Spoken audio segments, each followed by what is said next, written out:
Welcome to Thinking Deeper by 6-7. It's really great to be here for this one. Today, we aren't just looking at history.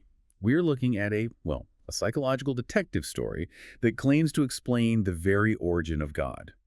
We are diving into Sigmund Freud's final bombshell book, where he basically argues that Moses was actually an Egyptian, that he was murdered by his own people, and that the concept of the one God is actually a ghostly return of a repressed collective memory. It is a look at religion through the very specific lens of trauma and neurosis. Yeah, that is a perfect way to frame it. I mean, this isn't just a dry historical analysis. It's really Freud applying clinical psychoanalysis to an entire civilization. Exactly. And before we really get into the weeds of this fascinating theory, if you like my channel, please subscribe and press the like button. It really helps us keep these deep dives coming for you. So the source material we are working up today is Moses and Monotheism, or in the Turkish translation we have here, Musa ve Tektanrullah. And Freud published this in 1939, literally at the end of his life, while he was in exile in London. Right, after fleeing the Nazis in Vienna. Exactly. Which, adds such a heavy layer of context to the whole thing. You have the father of psychoanalysis, who is a Jew fleeing persecution, writing a book that basically questions the fundamental identity of the Jewish people. That takes some serious nerve. It certainly does. And Freud knew it too. He actually delayed publishing parts of it because he was terrified of losing the protection of the Catholic Church in Austria while he was still living there. He knew this was going to be incredibly controversial. I can imagine. But his mission here wasn't to start a theological debate. He really wanted to analyze religion as a mass delusion, one that was rooted in a very specific historical crime. Okay, let's unpack this crime. Yeah. Because he starts with a claim that, honestly, if you dropped it at a dinner party, the whole room would go silent. Mm-hmm. He says our Moses wasn't Jewish. Right. He starts right at the foundation, the name. The name itself. Yes. So we usually think of Moses, or Moshe, as a Hebrew name. The biblical text says it means he who draws out, because, the princess drew him out of the water. But Freud says, hold on a second. If you look at Egyptian linguistics, the word mus simply means child. Oh, like in the names of the pharaohs. Precisely. Think of Amenmos, Tammuz, or the really famous one, Ramos, which we all know as Ramses. Ramos literally means child of Ra. Freud argues that Moses is just that Egyptian suffix, Mos, but with the first part dropped off. So his name was probably something like Thothmos or Amon-Mos, and over the centuries, the pagan god part just got deleted. That's the theory. It leaves just Moses, and it's a massive linguistic clue that he was an Egyptian and likely of high birth. But Freud doesn't stop at the name. He looks right at the famous birth myth of Moses. You mean the basket in the river, the classic Sunday school story we all know. That's the one. And this is where it gets really interesting from a psychological standpoint. Freud uses the work of Otto Rank, who was another psychoanalyst who analyzed hero myths. Sargon, Cyrus, Romulus. Right, there's a whole pattern to those. Exactly. In the standard myth, a hero is born to high-ranking royal parents. But because of some dark prophecy or political danger, the baby is abandoned. Then they're found and raised by low-born people, shepherds, peasants, or even wolves in the case of Romulus. And eventually they grow up and discover their true noble heritage. Right, it's the classic hidden royalty trope, like Luke Skywalker or King Arthur, raised by farmers, actually a king. Perfectly said. But look at the Moses story. It is the exact opposite of that structure. Wait, let me think. He is born to low-ranking parents, Levite slaves. Right. He is abandoned in the river, and then he is raised by a high-ranking family, the Egyptian princess in the palace. The trajectory is completely flipped. Oh, wow. It's inverted. Completely inverted. And Freud deduces that the myth was fabricated. Why? To transform a high-born Egyptian noble into a Jew, Freud argues that in reality, the noble family, the Egyptian court, was his actual biological family. The fictional family was the Jewish slave family. So they wrote the myth later. Yes, to claim this Egyptian hero as one of their own local boys. That is a massive flip. So essentially, this group of Semitic slaves adopted an Egyptian prince and wrote a complex backstory so he'd fit in. That is Freud's argument. And he backs it up with one more really crucial piece of physical evidence. Circumcision. Oh, right. This comes up a lot in his book. It is absolutely central to his argument. Freud points out citing Herodotus and actual examinations of mummies, that circumcision was strictly an Egyptian custom at that time. Semitic tribes simply didn't do it. The Babylonians didn't do it. So if Moses is the one who introduced circumcision to the Jews, Exactly.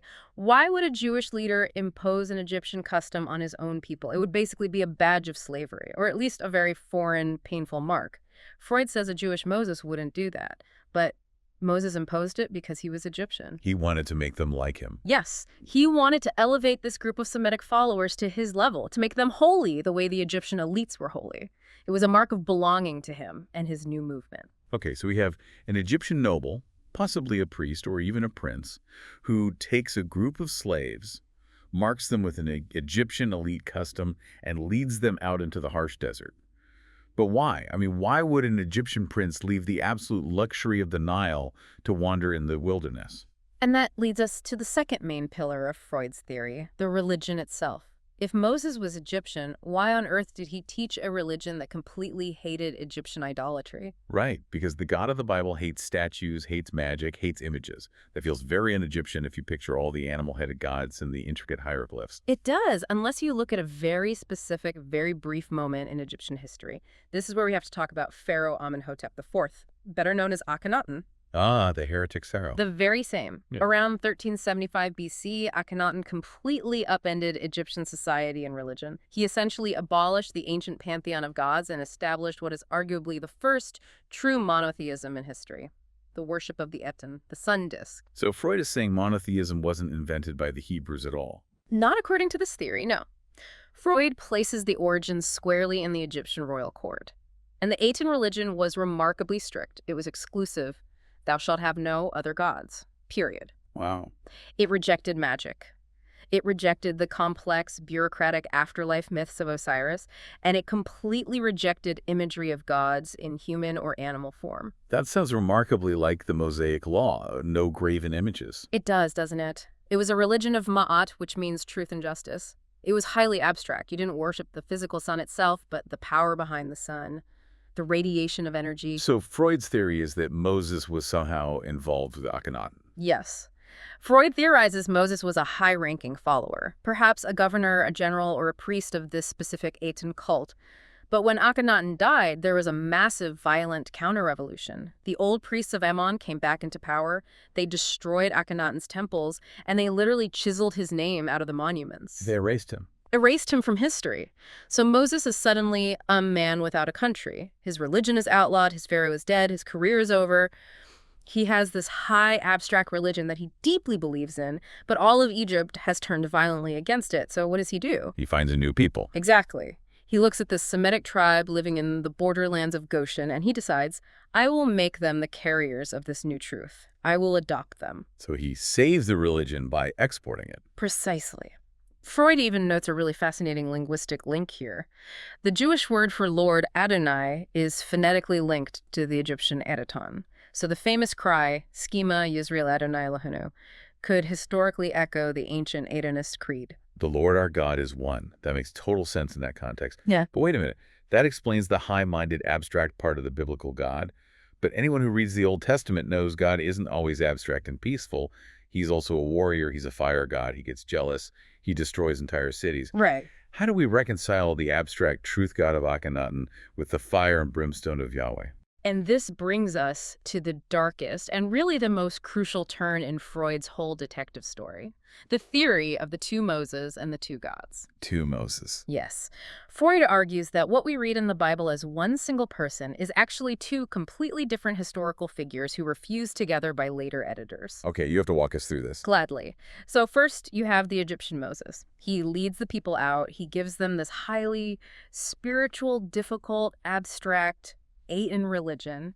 He is a strict teacher. He demands incredibly high ethical standards, and he offers absolutely no magic to comfort them.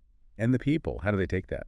Well, the people were, in Freud's terminology, savage. They had just come out of brutal slavery. They couldn't handle this high-concept, invisible God who demanded absolute moral perfection. They wanted idols. They wanted magic. They wanted a God they could see and bargain with. So they rebelled against him. They did a lot more than rebel.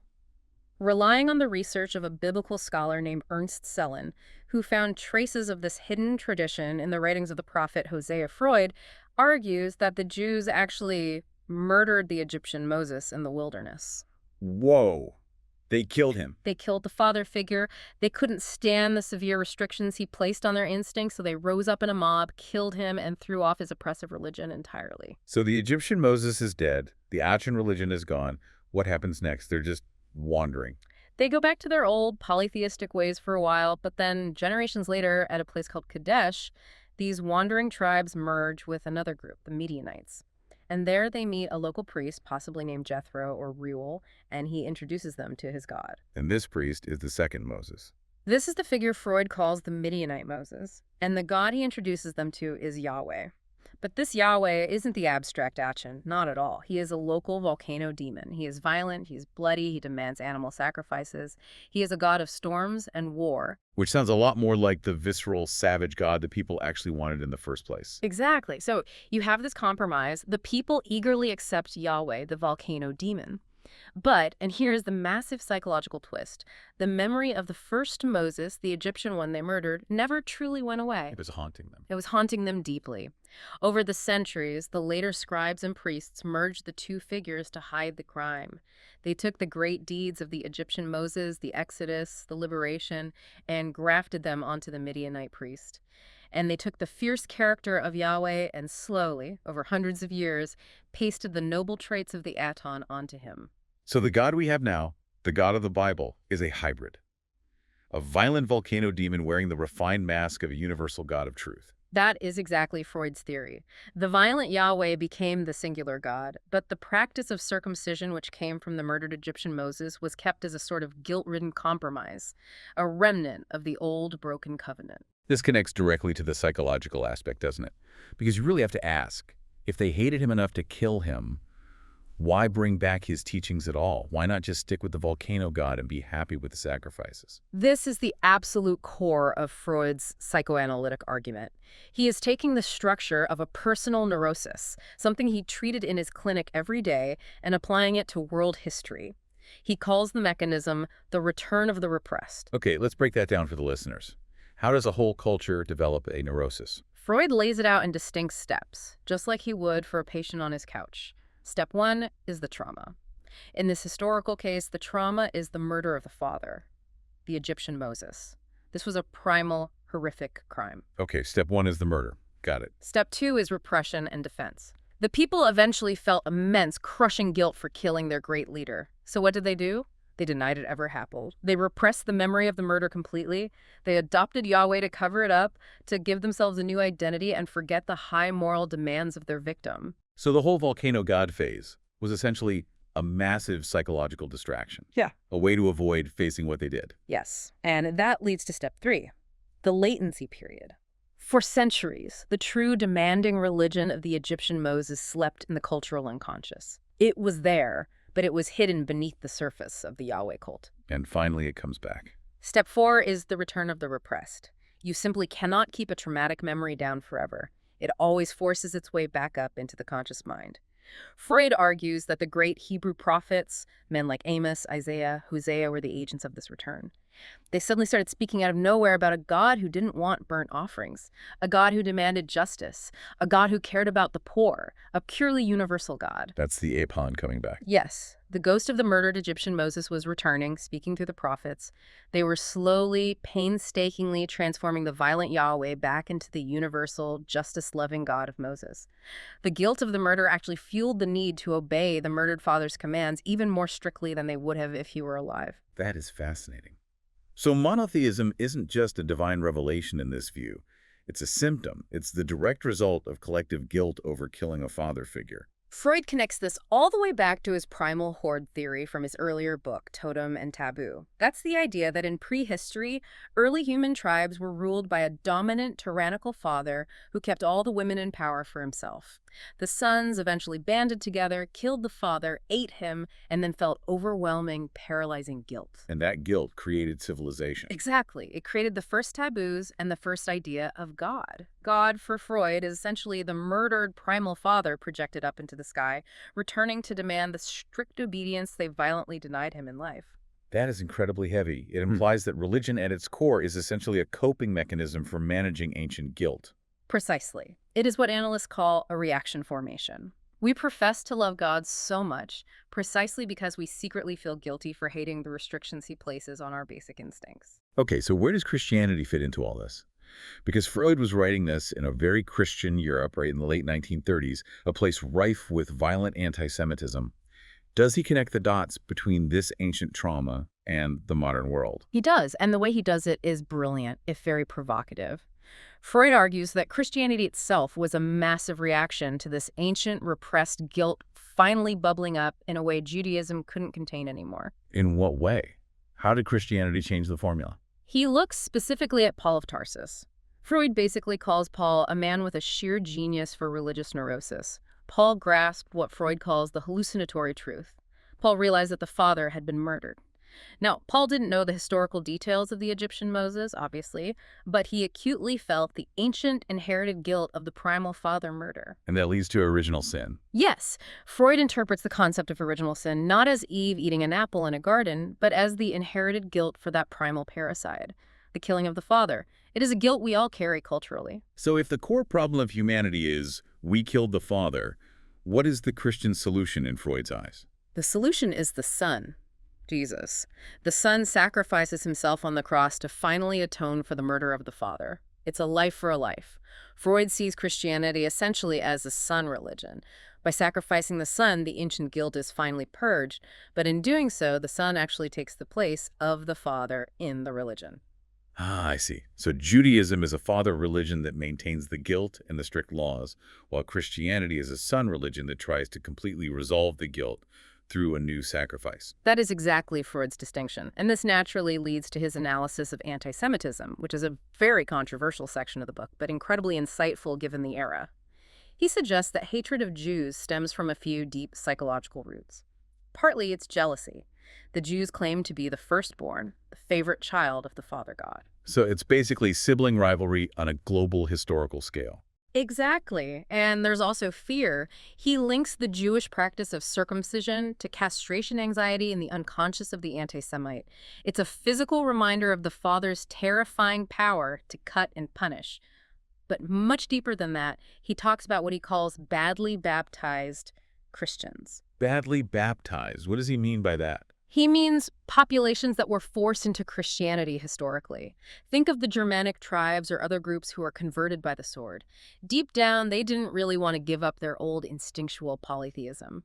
They secretly resent the strict moral limits and guilt of Christianity, but they can't consciously hate Jesus or God without immense psychological distress. So they project it. Exactly. They project their hatred onto the source. They hate the father religion, and they direct their fury at the people who brought that religion into the world in the first place, the Jews. Wow. So they were subconsciously hating the father by attacking the firstborn. That's it. It creates a horrific, endless psychological loop of projection and displacement. This is an unbelievable amount of information to digest. It really changes the way you look at the standard Bible stories entirely. It does. And look, even if you don't accept the strict historical accuracy of it all, and to be fair, many historians do not accept the idea that Moses was actually murdered. The psychological structure Freud builds is incredibly compelling. It perfectly explains the weird tension in the biblical text between the violent God of war and the universal God of justice. So let's zoom out here as we wrap up. We have this grand story of an Egyptian prince, a murdered father figure, a historical cover-up involving a local volcano demon, and a universal God born out of the repressed guilt of an ancient crime. What is the ultimate takeaway from all this? I think the biggest takeaway, for Freud anyway, is the incredible power of the idea. He talks a lot at the end of the book about how the Jewish people survived precisely because they shifted from sensory worship idols you can physically touch and see to intellectual and spiritual worship. The invisible God. The abstract truth. Right. By worshiping an invisible, completely abstract concept, they were forced to renounce their immediate sensory instincts. The evolutionary boost in self-confidence. It made them highly intellectual. It kept them alive as a distinct people through centuries of exile because they carried a truth that wasn't dependent on a physical piece of land or a statue that could be smashed. It was entirely internal. It's the ultimate triumph of the mind over the physical senses. Exactly. But it came at a terrible cost. The cost was strict instinctual renunciation. It meant living with constant guilt, endless rules, and heavy laws. Freud seems to really admire the immense intellectual achievement of monotheism while simultaneously analyzing the deep neurosis that fuels it. It really leaves you wondering about the fundamental nature of belief itself. I mean, if God is, in this specific psychoanalytic view, just the ghost of a murdered ancestor returning to haunt us through our own guilt, you have to ask yourself, is religion the ultimate cure for our human savagery, or is it the sickness itself? And that is exactly the question Freud wants to leave us with. Is all of human civilization just built on an ancient crime that we are all desperately trying to forget? A crime we are trying to forget, or perhaps a crime we are just doomed to repeat in our symbols and our rituals forever. Indeed. It's a haunting thought. Well, on that provocative note, we will wrap up this deep dive. It is certainly something to mull over the next time you hear a simple story about ancient origins. Thanks for thinking deeper with us.